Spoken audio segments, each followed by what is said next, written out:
But the fact is we really have to shift it and say the following: visual content is king, but more importantly, quality visual content reigns supreme.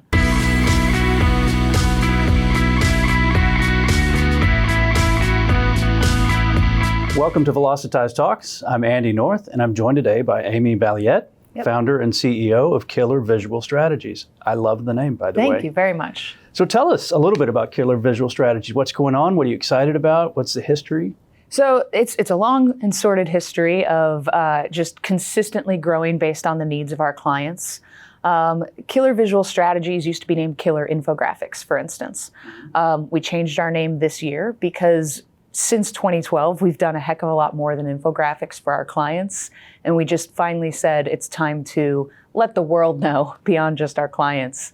So really, when it comes down to what's going on, what we're excited about, we have really spent a lot more time working with a lot of really great brands on building their visual strategy for not just a quarter or a specific campaign, but really planning full year content strategies with them and learning the best ways to help serve them to ensure that we can execute great content. How do you help your clients stand apart with your visual strategies? The fact is typical marketing budget kind of follows the 80-20 rule, where 80% of spend is on the actual marketing of the content, the paid advertising of the content, and 20% of the spend is usually on creating that content.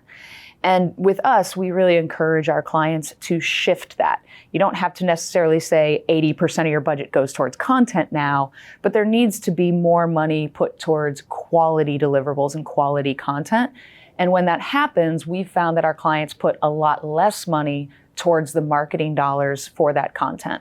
Because when it is custom and original, and when it's focused on visual communication as opposed to just eye candy, it actually can perform far better than any paid marketing advertisements that are out there. Can you give us some examples? You mentioned infographics, obviously, but what are some of the more cutting edge visual works? We really like to suggest that any piece of information that you're trying to communicate to your end audience, that you find a visual angle for it. And that's because 65% of people are visual learners to begin with. 100% of people have the capability of learning visually. So even though 65% are primarily visual learners, all of us take in visual content with a lot of excitement and a far better understanding or level of comprehension when it's done correctly. 91% of today's consumers prefer visual content as their very first form of information delivery from a brand or service. But another big stat, 94% of first impressions are based entirely on design. So when we're working with our clients, we focus on a lot of different deliverables based on who their end audience is and what will appeal to them the most. But we're finding that we can really break the mold through some traditional means of content. For instance, motion graphics are still some of the easiest to digest content out there that people get really excited about. But also we're seeing that taking the traditional white paper and really focusing instead on having an infographic opening to the white paper, having infographic sections in the white paper, and breaking up the text of a white paper so that every 200 words has a visual element really summarizing that, makes that white paper far more digestible. And we found that for our clients, it increases their downloads as well significantly. So is it fair to say that visual marketing is the new marketing? Yes. In fact, I've been saying often in the past couple of years that mantra, content is king, is a mantra that I've always lived by. Marketing is my background. But the fact is we really have to shift it and say the following: visual content is king, but more importantly, quality visual content reigns supreme.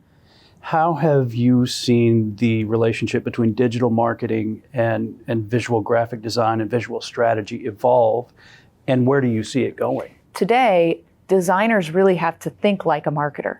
They have to say, who is the target audience? How am I going to design an illustration style that speaks to that audience? How am I going to use a color palette that connects with that audience, or iconography that speaks the language of that audience? They have to consider the end goals of the piece. For instance, if the end goals are social media shares, the designer has to understand how to reel back the content so that it's not text heavy, so that they're not relying on creating something too long form that won't share well on social media. So designers have to really start to consider audience, goals, and ultimately the end intents of where the content will live, the end channels where that content will live. At the end of the day, it's the bottom line that counts. Are you seeing the ability to put a monetary figure to some of this graphic and this design work? Yes. So that you can then say, okay, this comes all the way through to the bottom line because we did it this way? I actually have a perfect statistic for you. It's from Demand Gen. The statistic is that businesses that are using visual content marketing as their primary form of marketing grow their revenue 49% faster than those that don't.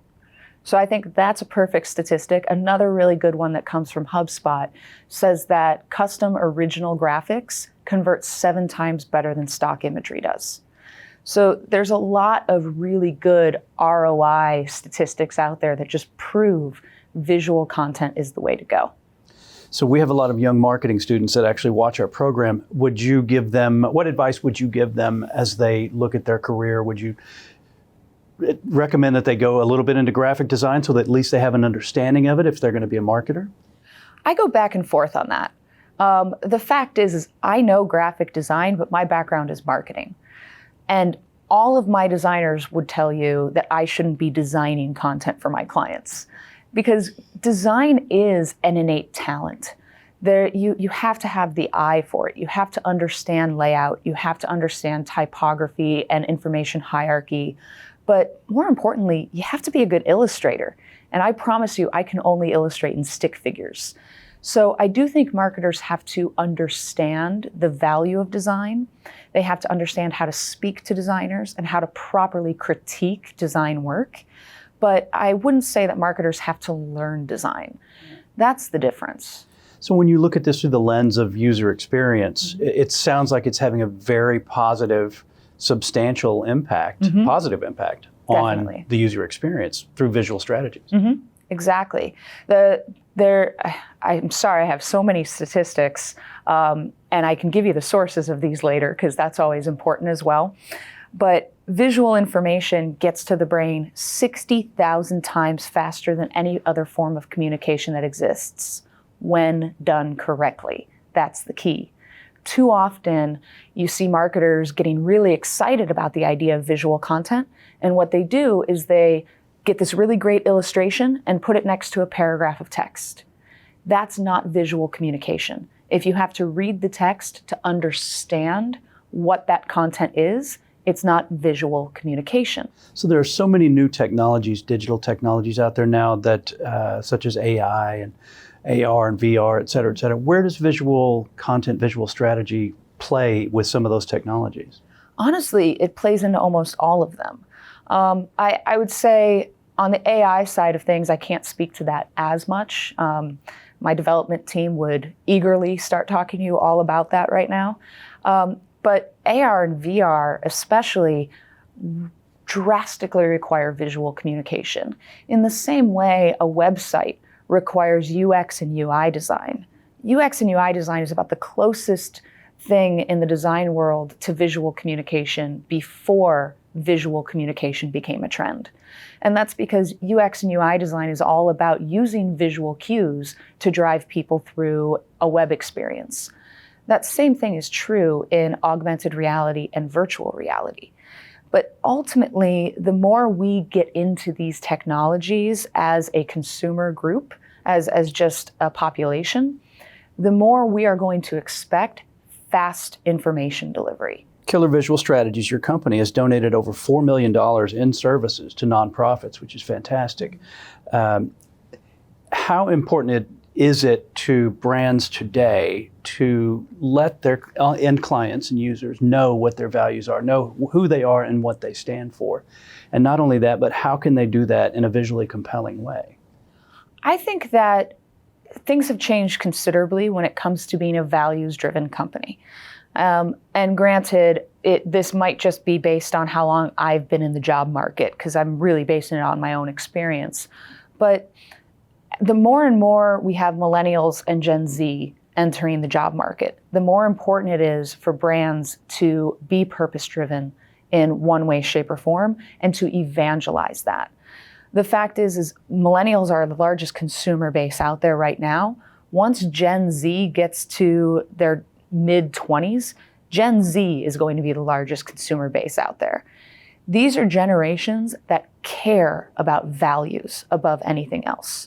So brands need to lead with their values, not just to maintain their customer base and maintain their own growth, but to maintain a good company culture internally as well. Because the talent is going to go not where they get paid the most. They're going to go where they feel like they are making the biggest and best impact within their organization. A question we ask all our guests is there a book, a blog, or a podcast that you'd like to recommend to our viewers? I'm loving Throughline. Throughline is an NPR podcast that basically goes over all of the history of a certain topic or event to tell us why we are where we are today. So oftentimes it'll pick apart why politics might be the way it is today, or why an industry is the way it is today. And it will jump back 100 years and take you through that domino effect that got us here. And I find it to be really exciting to dissect industries and just dissect current cultural dilemmas. That's great. Thank you for sharing that. Yeah. My guest today has been Amy Balliett, founder and CEO of Killer Visual Strategies. Amy, thank you so much for being here. Thank you. Really appreciate it.